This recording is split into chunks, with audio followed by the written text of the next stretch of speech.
দেশের পূর্বাঞ্চলে দুর্গত এলাকাগুলোতে বন্যার পানি কিছুটা নামতে শুরু করেছে। বন্যা পূর্বাভাস ও সতর্কীকরণ কেন্দ্র জানিয়েছে, উজানে ভারী বৃষ্টিপাত কমায় পরিস্থিতির উন্নতি অব্যাহত থাকবে। আবহাওয়ার পূর্বাভাসও বলছে, আগামী ২৪ ঘন্টায় বন্যা দুর্গত এলাকায় ভারী বৃষ্টিপাতের শঙ্কা নেই। জয়ন্ত কর্মকারের রিপোর্ট।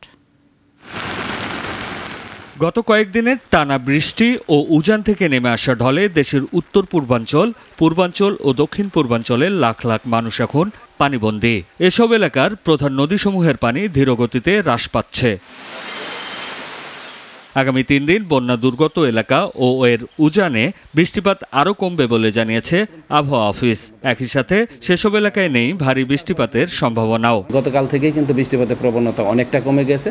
এখন হয়তো উপকূল অঞ্চলগুলোতে কিছু বৃষ্টিপাত হতে পারে, যেহেতু বর্ষাকাল এখনও বিদ্যমান বাংলাদেশের উপর এবং মৌসুমি বায়ু বাংলাদেশের উপর এখন একটু দুর্বল অবস্থায় আছে, বিদায় বৃষ্টিপাতের প্রবণতা অনেকটা কমে গিয়েছে। তবে বিক্ষিপ্তভাবে বিভিন্ন জায়গায় বৃষ্টিপাত হচ্ছে। তবে আপাতত গতকাল থেকে আজ পর্যন্ত আমাদের যে রেকর্ডকৃত বৃষ্টিপাত, সেই বৃষ্টিপাতে কিন্তু ভারী বৃষ্টিপাতের সেই রেকর্ড আমাদের নেই। বন্যা পূর্বাভাস ও সতর্কীকরণ কেন্দ্র জানিয়েছে, গত ২৪ ঘন্টায় ভারতের ত্রিপুরা রাজ্য এবং কুমিল্লা, ব্রাহ্মণবাড়িয়া ও ফেনী জেলায়ও ভারী বৃষ্টি হয়নি।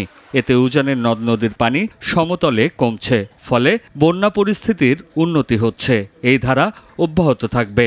আগামী ২৪ ঘন্টা পর্যন্ত বর্তমানে যে আমাদের দেশের পূর্বাঞ্চলীয় বিভিন্ন জেলার যে নদ নদীর পানি সমতল হ্রাস পাচ্ছে, সেটি অব্যাহত থাকতে পারে এবং এর ফলে আগামী ২৪ ঘন্টা পর্যন্ত বন্যা পরিস্থিতির উন্নতির ধারা অব্যাহত থাকতে পারে এবং এর ফলে আরও কিছু জেলাতে, আরও কিছু পয়েন্টে পানি বিপদসীমার নিচে নেমে আসতে পারে এবং কিছু কিছু জায়গায় বন্যা পরিস্থিতি স্বাভাবিক হয়ে আসতে পারে। দেশের উত্তরাঞ্চলে এই মুহূর্তে বন্যার কোনো শঙ্কা নেই বলে জানিয়েছে বন্যা পূর্বাভাস ও সতর্কীকরণ কেন্দ্র।